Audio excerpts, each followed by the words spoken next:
प्रिय दर्शकबिन, तपाईले हेर्दै हुनुहुन्छ संघर्षमा कलमको यो अनलाइन संस्करण सक नेपाल। हामीले पछिल्लो समय हाम्रा गतिविधिहरूलाई प्रविधि मैत्री बनाउने क्रममा यो संघर्षमा कलमको युट्युब च्यानल, यो अनलाइन टेलिभिजन सक नेपालका माध्यमबाट विभिन्न श्रेष्ठ साधकका सिर्जना सँगसँगै जीवनी व्यक्तित्व र कृतित्वहरूलाई अग्रज हाम्रा दिवंगत हुनुभएका सुनाम धन्य प्रतिभाहरूको स्मरण गरेर उहाँहरूको जीवनीलाई जीवन्त राख्नका लागि हामीले थोर बहुत भए पनि प्रयत्न गर्ने प्रयास गरिरहेका छौँ। र यसै क्रममा आज एउटा सुनाम धन्य प्रतिभालाई स्मरण गर्ने दिन अर्थात् विजय मल्ल। विजय मल्ल भन्ने बित्तिकै हामीले कोही किन बर्बाद होस्, हामीले सानैमा सुनेका कोही पनि बर्बाद, कसैलाई पनि बर्बाद गर्नु हुँदैन, कोही पनि बर्बाद नहोस्, सबै राम्रै होस्, सबै सुध्रिएरै जाओस् भनेर भन्नेको त हामीले सानैमा सुनेका हो। तर कोही किन बर्बाद होस्, यो नाटक विजय मल्लको नाम लिने बित्तिकै हाम्रो मन मस्तिष्कमा आउने एउटा नाटकको नाम हो कोही किन बर्बाद होस्। हो, हामीले पढ्दाखेरि त्यो नाटक कोही किन बर्बाद होस् को नाटकको मुख्य पात्र ध्रुवको जीवन यात्रा, जीवन कथा, त्यो बाल्यकाल कति मर्मस्पर्शी तक छ, कति बेजोड तरिकाले प्रस्तुत गर्नुभएको छ। कथाकार, नाटककार, कवि, बहुआयामिक व्यक्तित्व विजय मल्लजीले उहाँका प्रतिभा व्यक्ति एक प्रतिभा अनेक भएका व्यक्तित्व विजय मल्लको आज स्मरण गर्ने दिनका रूप भएका कारणले हामीले उहाँको जीवनी व्यक्तित्व, कृतित्व र एउटा बेजोड कविता छोरीलाई मानचित्र पढाउँदा, यो निकै लोकप्रिय कविता हो। विजय मल्लका कविताहरू कृतिभित्रको निकै लोकप्रिय कविता हो र आजको बसाइमा हामीले यो कवितालाई पनि प्रस्तुत गर्ने प्रयत्न गरेका छौँ। कोही किन बर्बाद होस् शीर्षक नै कति बेजोड छ हेर्नुहोस् त। र ध्रुवको जीवन कथा, बाल्यकाल, जो एउटा बालक बालबालिका बाल्य उमेरमै जो एउटा प्रतिभा, बेजोड प्रतिभा भएर पनि अरूभन्दा फरक छ। धेरै बालबालिकाहरू छन्, एउटी शिक्षिकाले धेरै बालबालिकाहरूलाई शिक्षण गराएकी छन्, अध्यापन गराएकी छन्, तर धेरै बालबालिकाहरूमध्ये ध्रुव अरूभन्दा अलिकति फरक छ, अलिकति अटेरी छ, अलिकति चकचके पनि छ र अलिकति बदमासी पनि गर्छ। ती सबै बालबालिका नै हुन्, तर ध्रुव मात्रै त्यस्तो छ। किन त्यस्तो भएको होला? किन उसले साथीभाइहरूलाई दुःख दिएको होला? त्यो ध्रुवले शिक्षकहरूलाई किन दुःख दिएको होला भनेर त्यो शिक्षकको मनस्थितिमा नक गर्छ दिमागमा, यो ध्रुव किन यस्तो बदमास भयो होला भनेर बुझ्दै जाँदाखेरि एक दिन उनको रहस्यको पोल खुल्छ। किन चकचक भएको रहेछ त भन्दाखेरि ध्रुव यस्तो प्रतिभा रहेछ जसले बालकैमा आफ्नी आमा गुमाएको रहेछ। उसले आमाको स्नेह नपाएका कारणले गर्दाखेरि, आमाको ममताको अभावका कारणले गर्दाखेरि ऊ मातृ स्नेहबाट वञ्चित भएका कारणले ऊ त्यस्तो चकचके बनेको रहेछ, अलि फरक बनेको रहेछ, अटेरी बनेको रहेछ र साथीभाइहरूलाई दुःख दिएको रहेछ। र त्यो थाहा पाएपछि उसको बाल मस्तिष्कमा त्यो आमाको अभावले पारेको त्यो पीडालाई बोध गरेपछि ती गुरुआमाले त्यो ध्रुवकी नक्कली आमा बनेर ध्रुवलाई सुधार्नु भएको छ। साँच्चै कि आमाले जस्तो माया दिएपछि ध्रुव सुध्रिँदै गएका छन् र असल विद्यार्थी बनेर उनीले आफ्नो भविष्यलाई असल मार्गतर्फ निर्देश गरिरहेका छन्। यो नेपाली साहित्यका बेजोड नाटककार विजय मल्लले लेखेको कोही किन बर्बाद होस् नाटकभित्रको त्यो कथाको सार हो। हामीले त्यो आज पनि सम्झिरहेका छौँ। समाजमा यस्ता थुप्रै घटनाहरू, परिघटनाहरू, समस्याहरू देखिरहेका छन् र तिनै समस्याहरूलाई नाटककार, कथाकार, कवि विजय मल्लले सरल तरिकाले, तरल तरिकाले प्रस्तुत गर्नुभयो र हामी सबैको मन मस्तिष्कमा त्यो आज पनि हामीले उहिले पढेको सन्दर्भ पनि आज पनि उत्तिकै बेजोड भएर बसेको छ। यो मात्र होइन, छोरीलाई मानचित्र पढाउँदाखेरिको सन्दर्भ पनि जुन कविता छ, विजय मल्लका कविता कृतिहरूभित्रको कविता पनि उत्तिकै बेजोड छ। यद्यपि विजय मल्लको जीवनी व्यक्तित्व र कृतित्व आफ्नै परिश्रमका पौरखका कारणले पनि बेजोड छ। र यो मात्रै होइन कि कहिलेकाहीँ जसरी ध्रुवको बाल्यकाल अलिकति चकचके भएर बित्यो, अलिकति अटेरी भएर बित्यो, अलिकति बदमासी भएर बित्यो, किन त भन्दा ध्रुवकी आमा नभएका कारणले गर्दा, ध्रुव टुहुरो भएका कारणले, आमाको ममता नपाएका कारणले उसको बाल्य जीवन राम्रोसित नबितेका कारणले त्यो भएको थियो। र यसैले गर्दा एउटा बाल प्रतिभालाई कस्तो मार्ग निर्देशन गर्ने, कस्तो मार्गमा डोर्याउने भने उसको घरको वातावरण, पारिवारिक वातावरणले पनि अवश्य प्रभाव पार्छ। र यसैले गर्दाखेरि युगका प्रतिनिधि साहित्यकारका रूपमा परिचित हुनुभएका विजय मल्ललाई उहाँको पारिवारिक पृष्ठभूमिले पनि अवश्य प्रभाव पारेको थियो र यस्ता बेजोड साहित्यकार हुनुभयो। किन त भन्दा नेपाली साहित्यको सन्दर्भ आउने बित्तिकै हामीले सम्झने पत्रिकाको नाम हो शारदा। नेपाली पत्रकारिता क्षेत्रमा अखबारका हिसाब किताबले, दैनिक समाचारका हिसाब किताबले गोरखापत्रको नाम आउँछ भने साहित्यिक सन्दर्भका नाममा, साहित्यिक पत्रिकाका सन्दर्भमा आउने नाम हो शारदा। र जुन शारदा पत्रिकाका सम्पादक हुनुहुन्थ्यो रीतिबहादुर मल्ल, र तिनै रीतिबहादुर मल्लका छोरा हुनुहुन्थ्यो विजय मल्ल भने प्रसिद्ध साहित्यकार गोविन्द बहादुर मल्ल गोठाले। उहाँ पनि बेजोड साहित्यकारका स्रष्टा, स्वनाम धन्य प्रतिभा हुनुहुन्छ। र तिनै गोविन्द बहादुर मल्ल गोठालेका भाइ हुनुहुन्थ्यो विजय मल्ल।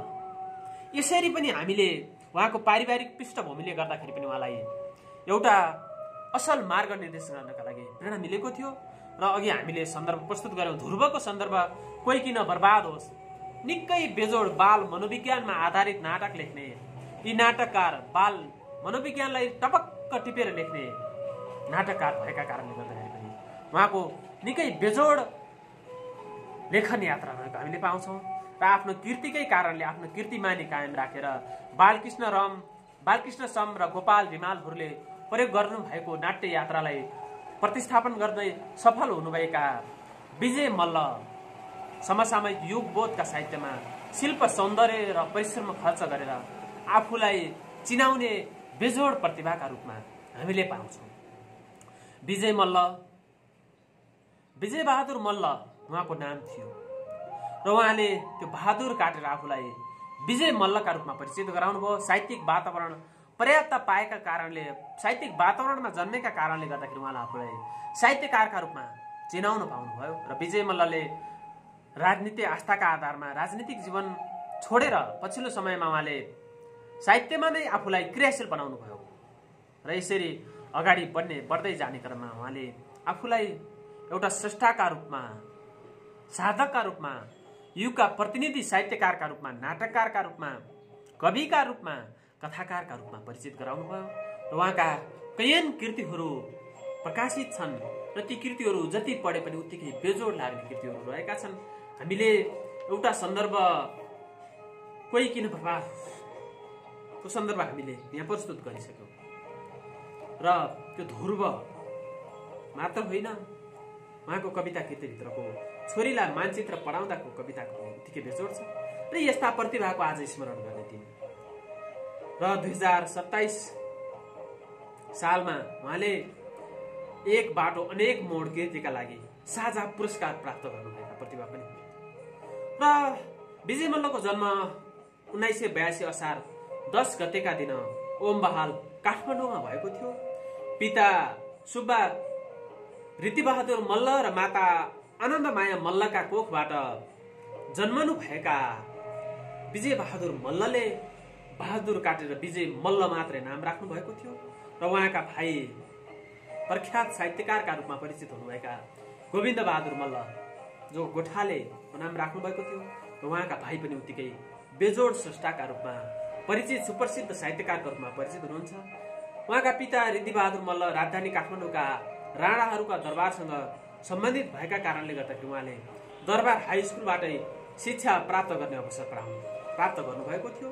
र यसरी दरबारसँग नजिक भए तापनि उहाँले विजय मल्लले आफूलाई राजनीतिभन्दा साहित्यतर्फ नै क्रियाशील राख्नुभयो। र उहाँले 1997 सालमा शारदा पत्रिकामा मर्नुपर्छ है दाई नामक शीर्षकको कविता प्रकाशन गरेर, पहिलो कविता प्रकाशन गरेर कविता यात्रामा लाग्नु भएको थियो।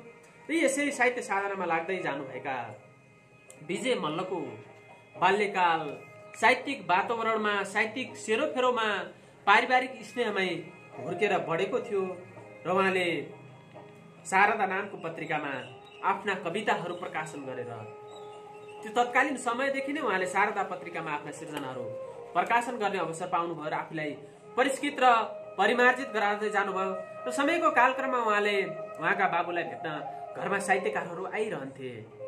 उहाँहरूले कथा, कविता, नाटकका कुराहरूको कहानीहरू भइरहन्थे र यसै क्रममा उहाँले आफूलाई ती स्रष्टा साधकहरूलाई, ती स्रष्टाहरूले गरेका कुराहरूलाई सुनिरहँदाखेरि उनीहरूकै सरसङ्गत र घरको पारिवारिक वातावरणले, साहित्यिक वातावरणले गर्दाखेरि विजय मल्ललाई कविता, कथा, नाटकहरू लेख्नका लागि प्रोत्साहित गर्यो र विद्यालय पढ्दैदेखि उहाँले आफूलाई साहित्यकारका रूपमा, कवि लेखकका रूपमा परिचित गराउँदै जानुभयो र विजय मल्लले पढ्नका लागि विज्ञान लिएर पढ्नुभयो।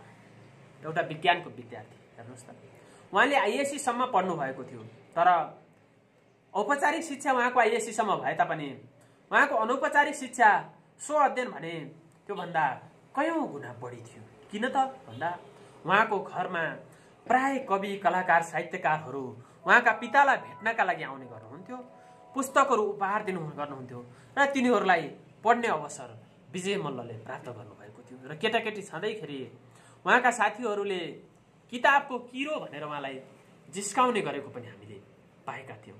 उहाँका साथीहरूले बाल्यकालमै उहाँलाई किताबको किरो भनेर जिस्काउने गरेका थिए। किन त भन्दा उहाँका बाबालाई घर परिवारमा ल्याएका किताबहरू उहाँले पढ्नुहुन्थ्यो, पढ्ने अवसर प्राप्त गर्नुभएको थियो र त्यसै कारणले गर्दाखेरि उहाँलाई साथीभाइहरूले किताबको किरो भनेर जिस्काउने गर्थे। किन त भन्दा उहाँले धेरै किताब मात्रै पढिरहनुहुन्थ्यो, अधिक समय किताब पढेरै बिताउने गर्नुभएको थियो। यसै कारणले गर्दाखेरि उहाँलाई किताबको किरो भनेर भन्ने गरिएको थियो र आइएससीसम्म पढेपछि उहाँले विभिन्न पुस्तकहरू, साहित्यिक पुस्तकहरू, राजनीतिक पुस्तकहरू, हिन्दीका पुस्तकहरू, अङ्ग्रेजीका पुस्तकहरू पढ्नुभयो र राणा शासनहरूले दुःख दिन थालेपछि, राणाहरूले जनतालाई दुःख दिएका छन् भनेपछि उहाँले राणा शासन हामीलाई चाहिँदैन भन्ने गरेको पनि सुन्नुभयो र त्यो सुनिसकेपछि उहाँको मस्तिष्कमा त्यो राजनीतिक चेतना क्रमशः विकास हुँदै गयो र उहाँले त्यसपछि आफूलाई राणा शासन चाहिँदैन भनेर भनिएको त्यो आवाज सुनिसकेपछि उहाँले राजनीतिक क्षेत्र छोडेर आफूलाई साहित्यका क्षेत्रमा लगाउनु भयो र यसैले उहाँले केही समय झ्यालखानामा थुनिनु पर्ने अवस्था पनि आएको थियो र उहाँका बाबुले जोर गणेश प्रेस नाउँ राखी पुस्तकहरू छापाखाना पनि चलाउनु भएको थियो र उहाँले त्यो झ्यालखानाबाट छुटेपछि त्यही छापाखानाको काममा सघाउन थाल्नु भएको थियो। यसरी एउटा सम्पन्न परिवारमा जन्मेर बाल मनोविज्ञानलाई नजिकैबाट बुझेर आफूलाई कवि, कलाकार, कथाकार, नाटककारका रूपमा परिचित गराउँदै आउनुभएका विजय मल्ल समयको कालक्रममा शासन व्यवस्थाको परिवर्तन सँगसँगै केही समय जेल जीवन पनि बिताउन पर्यो र त्यसबाट छुटिसकेपछि उहाँले आफूलाई आफ्ना बाबुले चलाउँदै आएको छापाखाना चलाएर आफूलाई एउटा छापाखानाको मालिकका रूपमा पनि परिचित गराउनु भयो र यसरी अगाडि बढ्दै गर्दै क्रममा उहाँ राजकीय प्रज्ञा प्रतिष्ठान भन्ने साहित्यिक संस्थाका उपकुलपति समेत हुनुभयो। प्रज्ञा प्रतिष्ठानमा पनि छिर्नु भएको थियो र समाजमा रहेका मानिसका कुण्ठाहरूलाई, चित्कारहरूलाई, तिनीहरूका भावनाहरूलाई उहाँले जस्ताका तस्तै प्रस्तुत गर्नुभयो र त्यसैले हामीले बौला काजीको सपना जस्ता बेजोड कृतिहरू पढ्न पायौँ। कोही किन बर्बाद होस् नाटक पढ्न पायौँ, जिउँदो लास पढ्न पायौँ, पत्थरको कथा, दोफान, भुल भुलैयाको यथार्थ, सृष्टि रोकिँदैन जस्ता बेजोड नाटकहरू पढ्न पायौँ र यसरी आफूलाई नाटककारको रूपमा परिचित गराउनु भएका विजय मल्लले 2016 सालदेखि कृति प्रकाशन गर्न थाल्नु भएको थियो। विजय मल्लका कविताहरू 2016 सालमा प्रकाशित कविता थियो भने 2016 सालमै उहाँले कोही किन बर्बाद होस् नाटक प्रकाशन गर्नुभयो भने 2017 सालमा जिउँदो लास नाटक प्रकाशन गर्नुभयो भने 2018 सालमा अनुराधा उपन्यास प्रकाशन गर्नुभएको थियो। यसरी एकपछि अर्को गर्दै नाटक कविता प्रकाशन गर्दै आउनुभएका उहाँले उपन्यास प्रकाशन गर्दै आउनुभएका उहाँले 2018 पछि केही समयको अन्तरालमा 2026 सालमा कथा सङ्ग्रह लिएर लेख्नुभयो। एक बाटो अनेक मोड कथा सङ्ग्रह प्रकाशन गर्नुभयो। फेरि 2028 सालमा पत्थरको कथा नाटक, 2028 सालमा बौलाक आजीको सपना नाटक, 2039 सालमा कुमारी शोभा उपन्यास र 2000 प्रकाशन गर्नुभयो भने 2040 सालमा आएर उहाँले फेरि अर्को नाटक स्मृतिको पर्खालभित्र मानिस र मकुण्डो नाटक प्रकाशन गर्नुभयो। 2040 सालमा भित्तेखडे, 2041 मा भुलै भुलको यथार्थ, 2048 मा सृष्टि रोकिँदैन नाटकहरू क्रमशः प्रकाशन गर्नुभयो भने 2052 सालमा मान्छेको नाच र अन्य कथा सङ्ग्रह प्रकाशन गर्नुभयो भने उहाँको सबैभन्दा पछिल्लो समय प्रकाशन भएको कृति हो श्रीमती शारदा, जो उपन्यास 2056 सालमा प्रकाशन भएको थियो। यसरी साहित्य यात्रामा लाग्दै आउनुभएका विजय मल्लले एकपछि अर्को गर्दै कविता, नाटक, उपन्यास, कथा लगायतका कृतिहरू प्रकाशन गर्नुभयो र उहाँको योगदानको कदर गर्दै उहाँलाई मृत्युको एक दिन अघि पनि उहाँलाई पुरस्कार प्राप्त भएको थियो। साउन 7 गते 2056 सालमा उहाँलाई वेदनिधि पुरस्कार प्राप्त गर्नुभएको थियो, जुन एक बाटो अनेक मोडका लागि उहाँले त्यो लगायत एक बाटो अनेक मोडका लागि 2027 सालको साझा पुरस्कार प्राप्त गर्नुभएको थियो भने 2040 सालमा दक्षिण गोर्खा बाउ दोस्रो, 2049 मा गङ्की वसुन्धरा पुरस्कार र 2053 सालमा भोपाल मानसिंह प्रज्ञा पुरस्कार प्राप्त गर्नुभएको थियो। र यस्ता प्रतिभालाई हामीले असमयमै गुमाउनु पर्यो, जसलाई 2056 साल साउन 8 गतेका दिन हामीले 74 वर्षको उमेरमा विजय मल्ललाई गुमाउनु पर्यो। भौतिक रूपमा उहाँको शरीर हामीमाझ नभए तापनि उहाँले छोडेर गएको योगदान हामीमाझ चिर स्मरणीय भएर रहेको छ। उहाँको योगदान उल्लेख्य योगदान रहेको छ, हामीले उत्तिकै स्मरण गरिरहेका छौँ र आज उहाँको स्मरण गर्ने दिनका रूपमा हामीले उहाँको जीवनी, व्यक्तित्व र कृतित्व प्रस्तुत गरेका छौँ। र यो सँगै उहाँको बेजोड कविता सङ्ग्रह विजय मल्लका कविताहरूभित्रको बेजोड कविता छोरीलाई मानचित्र पढाउँदा कविता निकै चर्चित कविता हो र आजको बसाइमा हामीले त्यो छोरीलाई मानचित्र पढाउँदा कवितालाई पनि प्रस्तुत गर्ने प्रयत्न गरेका। अब हामी प्रस्तुत गर्दैछौँ उहाँको बेजोड कविता छोरीलाई मानचित्र पढाउँदा। रातो रगतले कोरिएको साँझ छ, रातो रगतले कोरिएको साँझ छ, खेतका डिल आए झैं। रातो रगतले कोरिएको साँझ छ, खेतमा डिल आए झैं। हरेक राष्ट्रका फाँटमा यो हो भारत, यो हो पाकिस्तान, हिन्दू मुसलमानको रगतले मुछिएको यही हो रेखा महान। रातो रगतले कोरिएको साँझ छ, खेतमा डिल आए झैं। हरेक राष्ट्रका फाँटमा यो हो भारत, यो हो पाकिस्तान, हिन्दू मुसलमानको रगतले मुछिएको यही हो रेखा महान। यो जर्मनी, यो इङ्ल्यान्ड, यो रुस, यो जापान, यो जर्मनी, यो इङ्ल्यान्ड, यो रुस, यो जापान अणुबमले खाएको। हेर नाकासाकी, हिरोसिमा, हिटलरको भूतले सताएको। यो जर्मनी, यो इङ्ल्यान्ड, यो रुस, यो जापान अणुबमले खाएको। हेर नागासाकी, हिरोसिमा, हिटलरको भूतले सताएको। यही हो युरोप कंकाल, यही हो युरोप कंकाल, यही हो अमेरिका डलरको देश, अणुबमको निर्माता, शान्तिको सन्देश।